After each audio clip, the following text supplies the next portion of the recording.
Hello, everybody. Welcome back to the Music Rating, Ranking, and Reviewing podcast, what I like to call Music Meltdown, which you rate, rank, and review any artist discography, songs, musical topics. Going to try and run through a lot of this quickly because we have a big one today. We are tackling the studio catalog of Prince. By my count, it's 38 albums. I did exclude 2 that are technically a part of his chronology, but they really shouldn't be. The Slaughterhouse and the Chocolate Invasion. These are essentially just releases of songs that he was putting out on the internet for a while ago. In my take, they're basically compilations. I did count something like Crystal Ball or The Vault. I feel like those are a bit more official. But yeah, 38 records. Only posthumous one that was really worth including was Welcome to America. That being said, 38 albums. Let's just get right into it. With at the bottom for me, I think that Prince, shockingly throughout his discography, really only had 2 proper clunkers. And my least favorite one of those being The Truth. I just don't have much to say about this record. It's just a weak crop of material filled with the least interesting music that Prince really put to tape. His voice isn't even really that great on here. And outside of the closing couple of tracks on this record, it's just a total wash. And the song Animal Kingdom might be my least favorite in the entire catalog. It's just a really weak record. I'm at 2 stars for it. Going up from there, maybe a contentious one. I know that some people really like it. I did not much care for this album. I have Artificial Age. While I appreciate that he's going for something a bit more conceptual, a bit more artistic, it pretty much always fails for me. I think the majority of the material is pretty weak.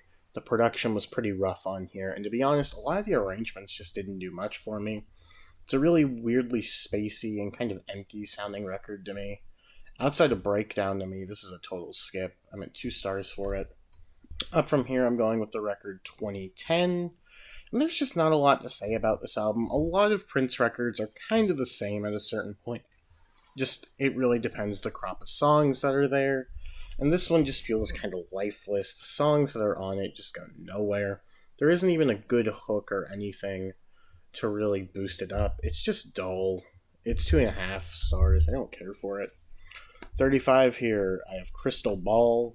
To be as blunt as I can, this record is far too long, and unlike a record like Emancipation, which is going to come way later, it lacks the great Prince songs to really elevate it. Hell, most of the time it lacks even good songs. Really the only songs I thought were all that good were Good Love and She Gave Her Angels, and this is a 28-track album, maybe more. It's like there's nothing bad on here, but it's just sort of vapid for him. 2.5. Going up from here, I have Chaos and Disorder. Very similar to another record from the 80s, the 90s, I mean. It just feels very by the books. There's not much to really set this one apart from other Prince records. It is what it is, it's fine, but you can very much feel that he's wanting to get out of the record contract he was a part of around this time. It's 2.5 stars. It's a fine enough Prince record. And then at 33, I have The Vault. Not much to say here is, it's just a fairly substandard Prince record with a couple of alright songs, a few standouts, but It's About That Walk is the only song I'd really say is all that much worth it. Going with another 2.5. Up from there, I have the record MPL Sound. This album's a bit different. It's based more upon like sort of electronic textures and such. It's still got the synth that you'll get across most of his albums, and it has some cool guitar touches on here. It just lacks much in terms of sound standouts. You're Gonna See Me is quite good, but past that it's just fairly meh. 2.5. Up from here, this one I know some Prince fans love it. I think it's just fine. This is my last 2.5. I'm going with the album Come. It's a fairly decent Prince record, solid songwriting, solid playing. Really just nothing all that remarkable one way or another about it. The main fault of it is just that it doesn't have the same energy that a lot of Prince albums have. It's more down-tempo, and it doesn't really ever hook you in my opinion. There are a couple of highlights, but on the whole, I'm just at 2.5 for that. Going into the top 30, I have my first 3-star album, which is going to be the record News. In the early 2000s, in 2003 specifically, Prince put out some jazz records, and they're honestly not too bad. Like, this is a pretty fairly solid jazz record. It's decently engaging in the songs are well articulated. It's just not what you want to listen to from Prince, as simply as I can put it. It's a solid enough album. I have it at 3 stars, but like, why did Prince make this? Going up from here, though, I have the Black Album. This is a decent album. It feels like the most straightforward funk thing that he ever did. And to be honest, I just wasn't loving any of the songs. And the points in which he's incorporating a little bit of hip hop, they just feel kind of forced on here. It's fine enough. There's not much great or really wrong about it. It's at 3 stars. Got from here an album that I wanted to like a lot more than I do because I think that the concept of this album is really cool. I just think that the execution is a little bit middling overall. I have One Night Alone. Just Prince and piano. It shows off how strong of a singer he really is. Unfortunately, barely any of the songs stick. They're cool in concept but lack much feeling or depth. You're Gonna See Me and Young and Beautiful are the standouts on here. Like the direction, like the style, not the songs. Up from there, I'm going with Plectrum Electrum. This is probably one that I think is a bit more interesting than actually good. One of his more rocking records in certain parts, but also has a good bit of the classic funk sound that he had. The main thing going against it is that I'm not crazy about the guitar sound on this record. I think it's way too just sort of out there and loud for him, which is such a lame critique, but it's just sort of how I feel. As well, most of the songs here are just fine. The highlights do elevate it to 3 stars, Another Love, Tic Tac Toe, but on the whole, it's nothing incredible. Going up from there, I have the record Hit and Run Phase 1. I like Phase 2 a good bit more, so you'll see that a lot later. This is another solid record, 3 stars. And it stresses the main issue with Prince in the 2010s, and that's that I don't think that he gels with a lot of 2010s production styles that he goes for. I just think that the incorporation of the more modern sort of pop sounds doesn't really blend in with his style of songwriting or performance. The opener, $1 Million Show, and 1,000 X's and O's were my favorite on that record. Up from there, I have the record 3121. This is a solid enough album. It just fails to give its own identity within the catalog after musicology. There are a couple of highlights, but on the whole, it's nothing that I'm really clamoring to listen to again. Beautiful, Loved, and Blessed were the main highlight. Going up from there, I have Planet Earth. This is my sentiments about 3121. I think that these records are fairly solid overall, just with different highlights, obviously. All the Midnights in the World, Chelsea Rogers, and the super cheesy track Revolution were my favorites on here. 3 stars for it. And then I have Graffiti Bridge. This is another example of Prince's soundtracks having a bit of fluff on it. Although this one is more of a proper album compared to Batman per se, and there are some great tracks on here. I Can't Stop This Feeling I Got, Elephants and Flowers, Round and Round, We Can't Funk, along with a couple of others. The issue is this is a 17-track album, and 9 of them don't really do much for me. And this being a bit over an hour is just a bit much. 3 stars. There's a couple of choice cuts, but overall it's a bit bloated in my opinion. And for my final not good Prince record, still a decent album, but the last one that I have below 3.5 stars is going to be the final release up to this date, Welcome to America. This is the lone posthumous record I included in this, as it was basically already completed and just not actually released. And to a certain degree, I can see why, but to another degree, it actually has some pretty good songs on it, so why not if you were releasing like MPL sound and stuff like that.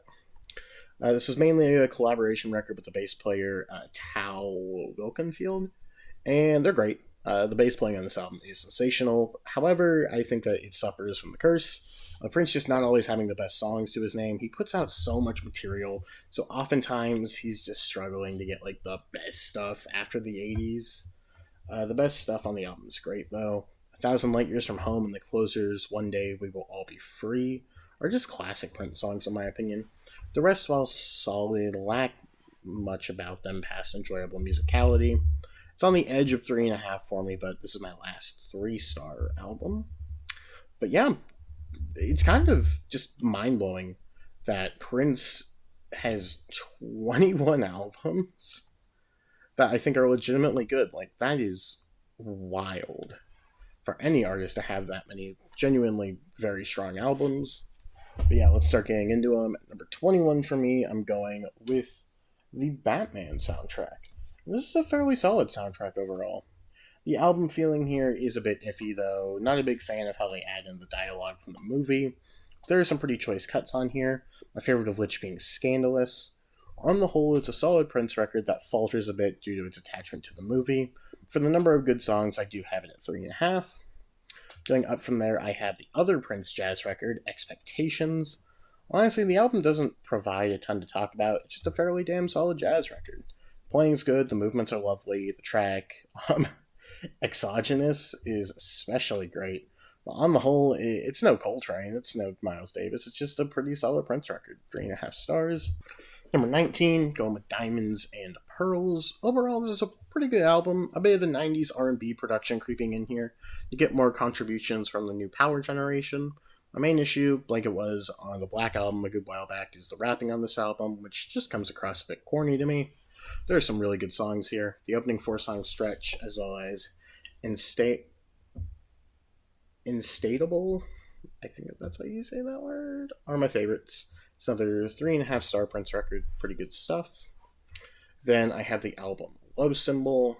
This feels like a much more natural progression for Prince. The songs are strong, there's more of an overt hip-hop infusion to it as well.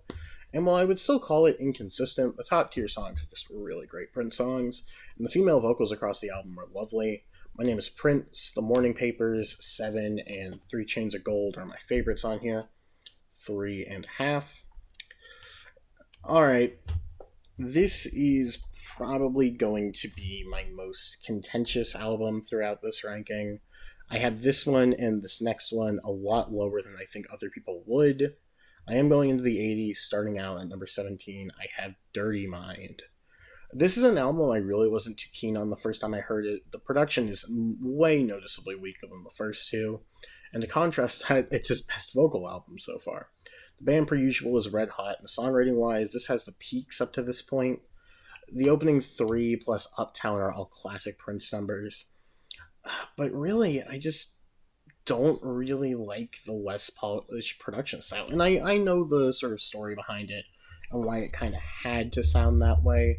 But at the end of the day, I want my Prince clean. I want my Prince to have this really nice shimmer and sparkle and just like flair to it. And I don't think that Dirty Mind has that production-wise.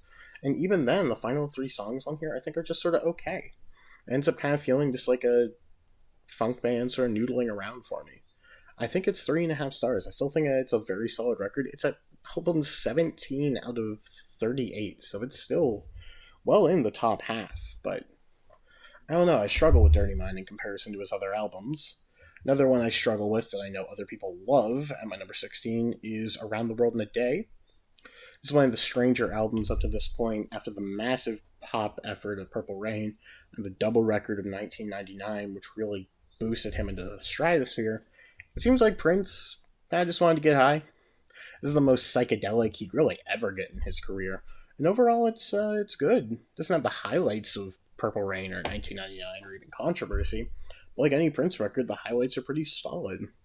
I'm not a big fan of the title track here. I think that one's just okay, but stuff like Paisley Park, Raspberry Beret, and Pop Life are really great songs. It's a really enjoyable album, but I'd just say it's not as essential, and especially not as essential as his other 80s albums. I have it at 3.5 stars. Number 15, this one, probably above these ones, are probably one of the weirder albums I have this high, because some people don't really care for this one at all. But I thought it was really good, especially coming after a lot of the shit he did put out in the 90s. I got Raven 2, The Joy Fantastic. This is a good bounce back from one of Prince's weaker eras. Comes out swinging with a more classic sound, heavy emphasis on the horns and the funk again, but also has a ton of features from more bigger artists around this time. Gives this album a really cool vibe and sort of style around it. And at its core, there are just some really solid songs here, with Every Day is a Winding Road being my favorite. Overall, it's another good 3.5 star album. Almost out of these, but yeah, I mean, for Prince, it's still just impressive that he put out as much good material as he did with how little in terms of a break he ever took in his career. Yep, number 14 for me, I got Emancipation. This is too damn long. Let's just get that out of the way. It's a 3-hour-long record with 36 songs to it, and I like 20 of them. That is still a pretty fucking good ratio, which to me is still impressive. And had it just been the first two discs of this album, I might bump it up to 4 stars, but as it stands, there's a bit of filler that I'm just not that into on here. But this album's peak, it's his most energetic record since the Gold Experience. There's too many songs to note like specific highlights for me, but it's a fairly impressive record that with a bit of trimming could have been great. It's at 3.5 stars. 13, probably another one that's like, why is this so high on your list? But I thought that this was a really interesting album. I have the album Lotus Flower. This album is no right to be this good. I have it at a strong 3.5, and probably would have been a 4 if not for a fairly weak ending, all things considered. I might go as far as to call this Prince's like hard rock album. A lot of heavier sounds and styles toyed with here, alongside just some great guitar playing on here. Makes it one of his more interesting ones post the 80s. Even more so, it just has some really great songs to it. Boom, Crimson and Clover, Forever, Love Like Jazz, they're all great. And over 30 albums into his career, it's nice to see him really pushing the envelope and doing even more stuff that he just simply hadn't done up to this point. It's really impressive. Number 12 for me, I have the record For You. This was Prince's debut album, and it's a pretty solid debut. It's got a really excellent introduction to from what you would expect. A pop-led funk sound utilizing the production and styles of trends from the time. This one is heavy on the disco influence, and I love it. Prince sounds so youthful and filled with joy across the record. The band is on fire already, and these are just incredibly well-composed songs. In Love, Just as Long as We're Together, Baby, and I'm Yours are all my highlights here. It's a strong 3.5. I toyed with 4 whenever I first heard it, but it's not quite to the level of his better records. Just a delightful listen that front to back I could return to at pretty much any point. Top 11, I'm officially at 4 stars. Prince has at least 11 very good albums, and this one might be one of the weirder ones to be this high. I have Hit and Run Phase 2. Phase 1 was a good bit lower on the list for me, but I thought this one was really cool. It's a bit of a flip of the coin compared to the first Hit and Run record. This is Prince more so embracing sort of his past and making a fully updated version of what his sound was great for, with his best arrangements and most consistent set of songs since Musicology. Baltimore is a great opener. Rock and Roll Love Affair was great. 2Y2D and Revelation are all fantastic songs. The only proper clunker on here from me was Screwdriver, but I'm still at 4 stars. I think it's very good. And for this being like his last album, I know it's a shame what happened to him, and it sucks that he had to leave us when he did, but if this is going to be his final record in his lifetime, I'm kind of happy he ended on such a great note, in my opinion. Into the top 10 now. All of these 4 stars and above. Number 10 for me, I have Musicology. This is a good bounce back for me, Prince stepping away from the more experimentation and just making a really solid soulful pop record. And as such, it doesn't leave me with as much to talk about. The songs are good, production's great, and it's consistent, which is something that doesn't always happen on Prince records. My favorite song was The Marrying Kind. All in all, though, it's just a really solid release. I have it at 4 stars, and it was really nice whenever it came in there. Number 9, I have the self-titled Prince album. This is a clear evolution off the debut. He drops a bit of the disco flavor and turns to a more straight-ahead funk and soul sound, and Prince fits into it perfectly. His lyrics are showing off his sexuality more than before, and he's just throwing everything out there. The performances are just outstanding, especially the guitar on here. Goodness. I Want to Be Your Lover's Sexy Dancer, When We're Dancing, Still Waiting, and It's Gotta Be Lonely are all steps in the right direction. And once he gets a hold of the 80s production and new wave styles, he's pretty much unmatched. Having that a solid 4. Bambi was just okay, despite some outstanding guitar, but it does feel like more of a stepping stone than like a truly great album. Number 8, I know that there are some people that really champion this record. I'm officially joining that with The Rainbow Children. Somehow over 20 years into his catalog, he's still reinventing himself again. While still funky, fun, sensual as he always is, it's constantly filled with these more jazzy, sort of long extended jams. More than anything else, just outstanding playing. The band and Prince himself are just on fire here. It's 70 minutes long, but it just breezes past you like it's nothing. The main thing that puts it down is that it doesn't have like great individual tracks. The whole album is an experience, one to its own. Have it at 4 stars. It's very enjoyable, and of his later period albums, this is definitely his best, in my opinion. Number 7 here, this one might be a bit low for people, but I know that some people also have this one a bit lower. I have 1999. This is where the Prince everybody knows fully comes together. His heavy influence of funk, soul, pop, and a new wave are coming into here in a massive double record. It's a lot to take in, and generally speaking, it's very strong. Title track is great. Little Red Corvette's a classic. My favorites were Free and International Lover. On the whole, it's mostly an entertaining and enjoyable pop record, with some slight issues on here. The drums on Let's Pretend We're Married are just daggers to my ear. I hated the drum sound on that record. And near the end, All the Critics Love You in New York didn't really do anything for me. On the whole, it's a strong 4, but with some slight editing, there's definitely a 4.5-star album in here.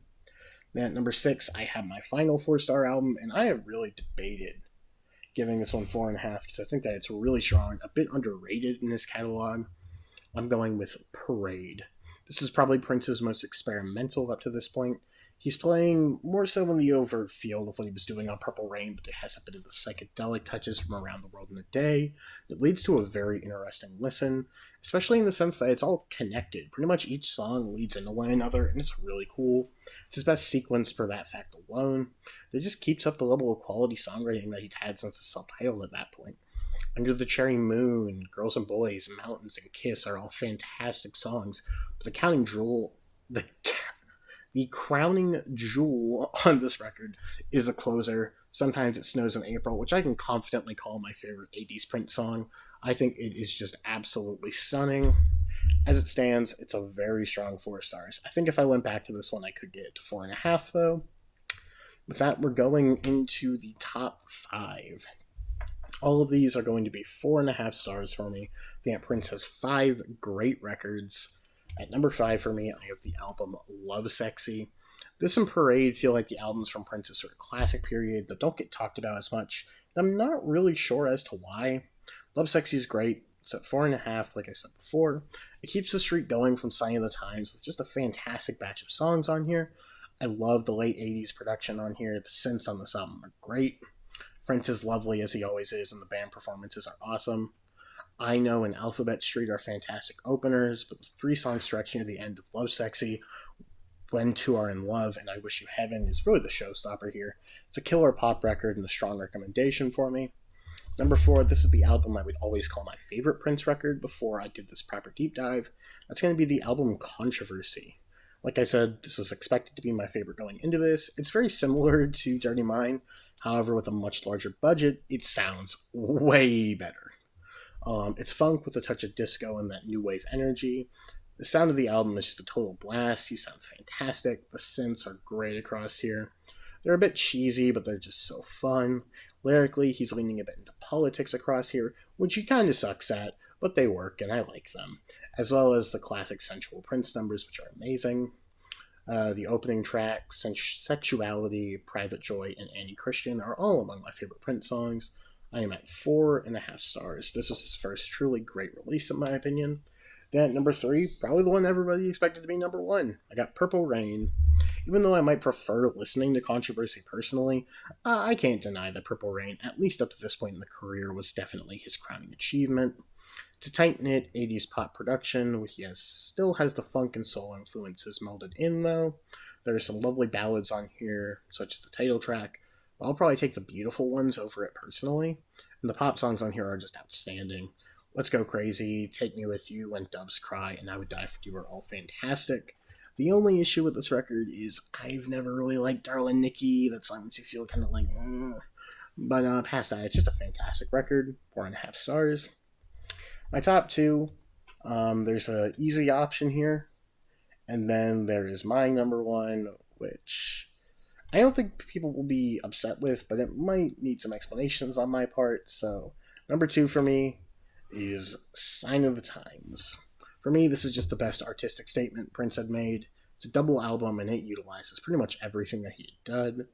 You get the overt pop, the heavy funk, the soul parts. Really, what this point boils down to, though, is the songs. Or even on Purple Rain, there are some parts I don't love. This album, sort of front to back, doesn't have anything close to it done. The sequencing is great. Tracks such as Play in the Sunshine, Starfish and Coffee, Slow Love, You Got the Look, If I Was Your Girlfriend, especially the closing tracks from I Could Take the Place Through a Door are just fantastic. It's an incredibly well made, greatly crafted record. It's 4.5 stars, sign of the times. But my favorite Prince record, the album that for me really opened my eyes to how great his catalog is, it's going to be from '95, The Gold Experience. This was the album that got me just to love Prince. And I know it's sacrilegious to not put an '80s album at number one, but to me, this is just his finest outing within songwriting. The New Power Generation on here are outstanding. I think this is an incredible production. It's not as overblown as other Prince records or as openly flashy, but everything just sounds perfect. The hooks are killer, there's tons of fantastic grooves, and I absolutely think that Prince sounds incredible vocally on here. The only reason I'm not at 5 stars on here is due to the segues. I don't think that they really need to be there, but they play into the album well enough. To me, it's an absolutely exceptional album. The hidden gem of the Prince catalog, and especially the closing track Gold on here, I think is incredible. I am at 4.5 stars for the Gold Experience, my favorite Prince record. And yeah, I mean, well, what the fuck do you want me to say about Prince that hasn't already been said? He is just an icon of pop music, of soul, of everything that he did. Whether or not you like him or not, I understand why somebody wouldn't be as into Prince, but doing this full catalog really gave me a finer appreciation for Prince than I had before. I hope that you all enjoyed this, and you have a great one. Bye.